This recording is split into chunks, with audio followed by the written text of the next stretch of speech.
Well, welcome, Professor McGann. I'm glad to be here and have the opportunity to speak to you and to be in Jordan. Okay, great. It's the first time in Jordan? Or? I am sorry to admit that I have been to 106 countries, and I have not been until now to Jordan, and I'm very pleased to be here and to be at the University of Jordan. It's a debut. Yes. Great to hear. Okay, we hope we have a wonderful time over here at the University I'm sure I will. Strategic Studies. So, together with my co-worker and with Dr. Stabby, we developed some questions, and we're very grateful for you to participate.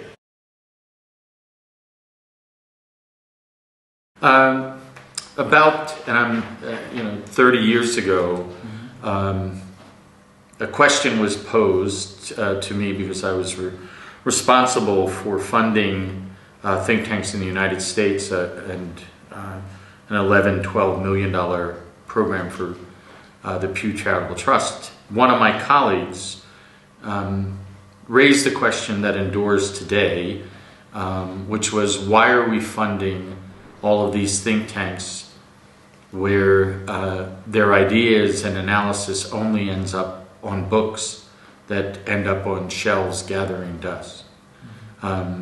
I didn't believe that at the time. I still don't believe it because I believe, certainly in the US and in other countries around the world, think tanks play a very critical role in helping both government officials, elected officials, and more importantly, the public understand the complex issues that we face both domestically and internationally, and help us make the choices, the critical choices that we must make. Now, more than ever before, I feel more passionate about think tanks because I believe that they are needed in a time where there are many sources of information, but not all of them are good and some of them are dangerous, and that institutions that are able to provide quality and credible analysis of key issues are essential to countries large and small around the world. Okay,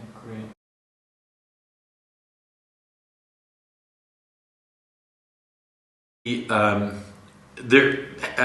Henry Kissinger, the former Secretary of State, once described being a policymaker like being at the end of a fire hose. I now believe that it's not only policymakers but the public that are at the end of a fire hose, that there's so much information coming that it's hard for them to distinguish between the good, the bad, and the dangerous. And from my standpoint, that's a critical new role, new opportunity for think tanks to help provide credible information and to help to separate the wheat from the chaff, the good from the bad, and most importantly from the dangerous.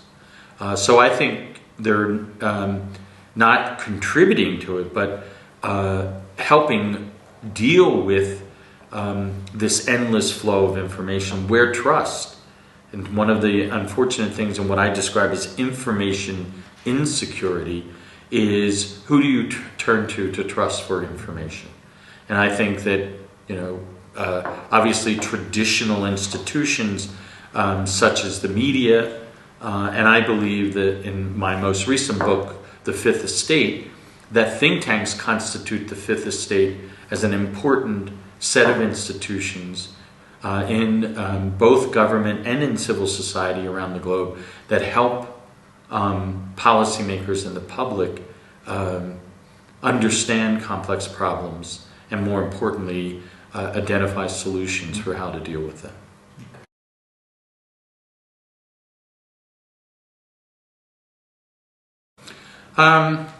Well, I think when you look at places like Singapore, like Korea, like Japan, and then within other regions, there are think tank hubs in Kenya, in Ethiopia, and in Latin America in terms of throughout, where there are extensive networks and a vibrant think tank community that is adding significant value to the emerging powers around the world and developing countries. So I've just completed 2 books, one that will look at the role of think tanks, foreign policy, and the emerging powers, to identify in that book a number of cases where think tanks in emerging powers are contributing to the foreign policy, development of foreign policy, both security, international affairs, and economic affairs of emerging powers. And then secondly, I looked at emerging power policy networks. And within that, there is now emerging a set of both in terms of functional areas, key policy areas, but also in terms of shadowing and providing assistance in terms of the necessary thinking in terms of the global agenda, policy agenda, specifically in the context of the G20. And so we now have, this movement from the G7 to the G20, and while every emerging power is not represented on the G20, it is a marked difference, and it is think tanks around the world that have come together that are essentially providing the policy analysis and support for the G20 that will help assure that the agenda that was for many years dominated by the G7 will be shared among the countries in the G20. So this year, our partners, 2 of our partners in Latin America, CARI and CPEC, which are 2 of the leading institutions in Argentina, will host and provide the big think, the policy analysis for the G20 summit that will take place in Argentina. So to answer your question, in many ways and in many countries, think tanks are now playing a very critical role, one that was once both outsourced to and dominated by North America and Europe, and that's changing, and I think the world will be a better place as a result of that. Okay, thank you.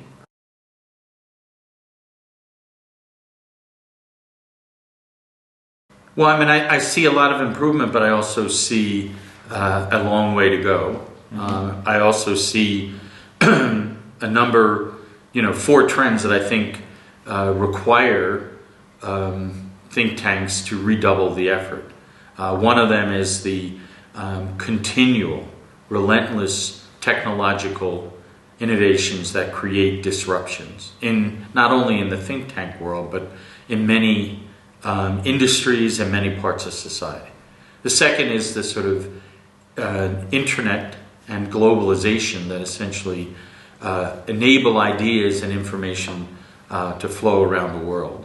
And the third is what I see as the major challenge for think tanks, which they have not met, is how to respond to the increased velocity of information and policy flows. The result of globalization, the internet, and advances in technology, information and policy moves at a much faster pace, which will require institutions, think tanks, but all knowledge-based institutions, including universities, to be much more responsive and have a much shorter lifespan for issues, for policies, and in many cases for leaders, because things will change so rapidly. And then the fourth and final dimension, which is another one that has the potential for catastrophic effects, and what I call policy tsunamis.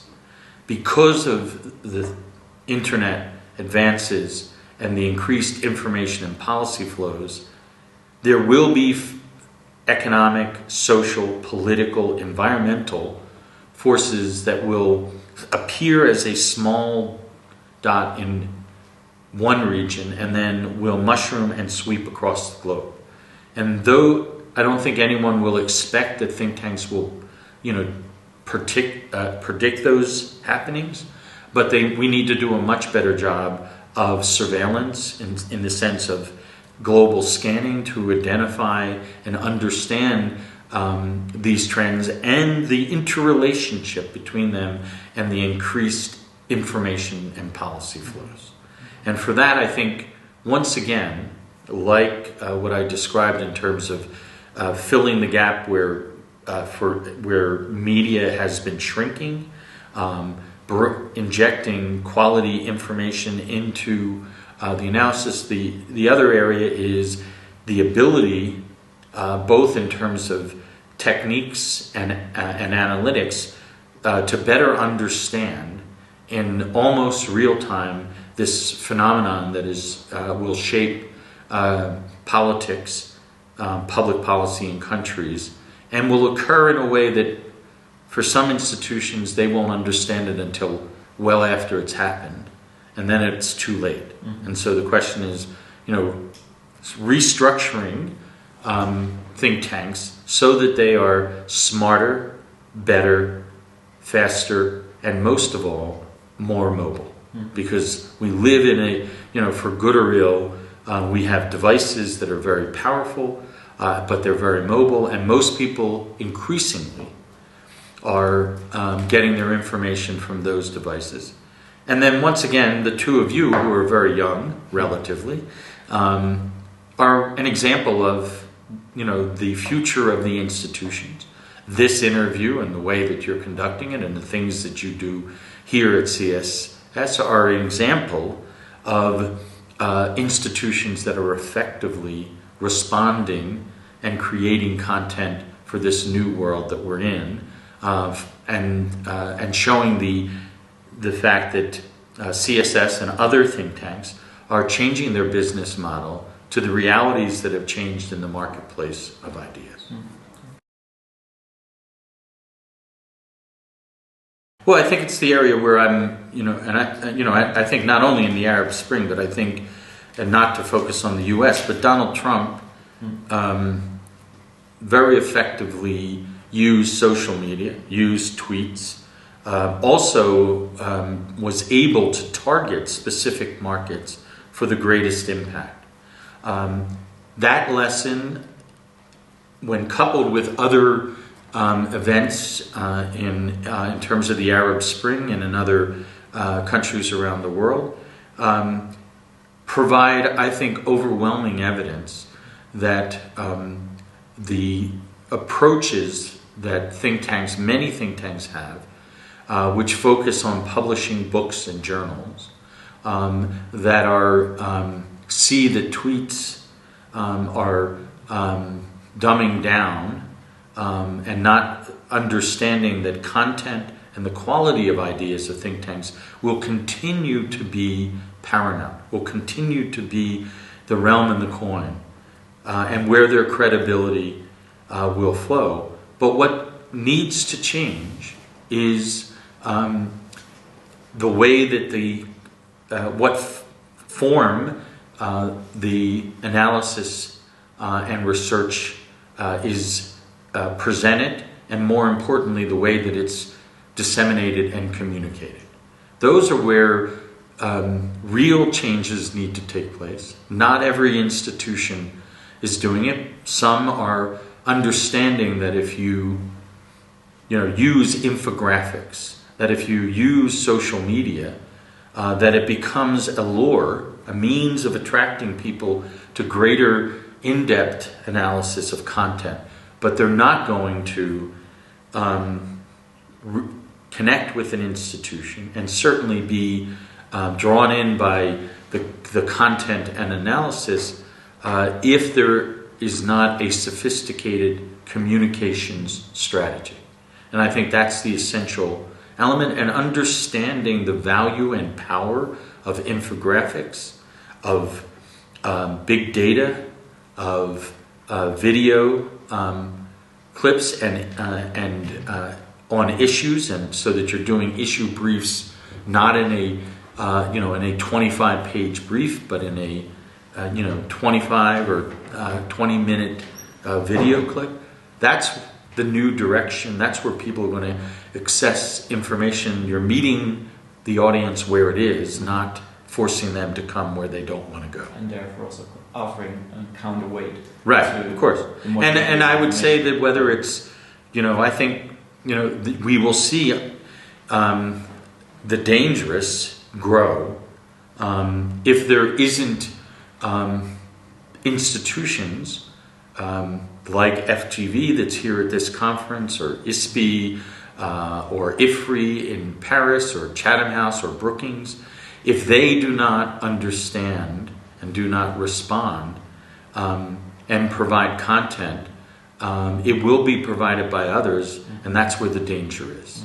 And it's not, going to a reductionist, simplistic answer. It's really doing the hard work of how do you communicate complex ideas and reach audiences that, in a way that will help them understand that the simplistic explanation that the various groups are providing, that's the only way to combat it. Otherwise, we would just, become defeatist and sort of say there's nothing we can do. I think we're better than that. I think we're capable of it.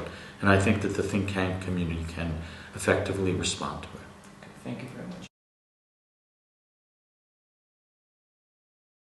Well, I think, the subject matter of this meeting, which has, been of my concern for some time, is how do you conduct, how do think tanks operate and policy advice exist in a period of protracted conflict and sustained instability. How do you build for the future? How do you think about the future? And how do you attract young people such as yourselves to seek a career in scholarship and in management of think tanks? Those are sort of the critical questions. The explanation as to why there are so few in the region, I think that's changing. I think in certain countries, certainly in Israel, there's an oversupply, I would suggest, of think tanks. In other countries, they're, historically have punched below their weight. But I do see in the Gulf and elsewhere a dramatic increase and interest in think tanks because they are noticing how other countries of similar size, not the U.S. as the comparison, are effectively using think tanks. And I think as many of the countries in the region rise in power, the leaders of those countries understand the essential aspects of helping them think about the complex challenges they face. So this conference, and I think I see, and I've been in the region, since the late 80s, so I've seen a lot of ups and downs, but I am, for the first time, really positive about the future, because I think we're, hopefully, and in many respects, even if we have a continued instability in the region, many of the countries in the region are understanding the long-term deleterious effects of that, and are moving to build capacity of think tanks, not only within their own country, but on a regional basis. And once again, this meeting and the response to the summit, the MENA summit, is an indication of how the think tank community in the MENA region values developing capacity and working together on the critical challenges that the region faces.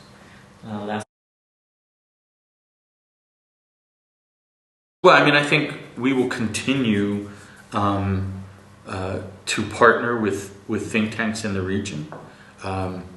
And, part of the instigation for this meeting really came from a group of think tanks who sort of said, who have been to summits in other regions and said, when are we going to do this in the MENA region? We had a successful meeting in 2013 in Turkey, but because of the instability, it was hard to find a place. And get the group together. Now I think the moment is open, and I'm very happy that the Center for Strategic Studies agreed to partner with us in hosting this summit.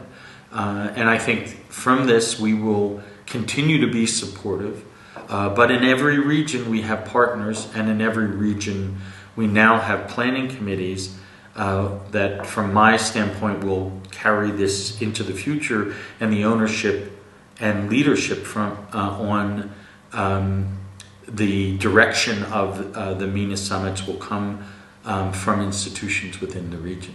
So we're here in a supportive role, and will continue to be, but the objective is to really have it be self-sustaining within the region itself.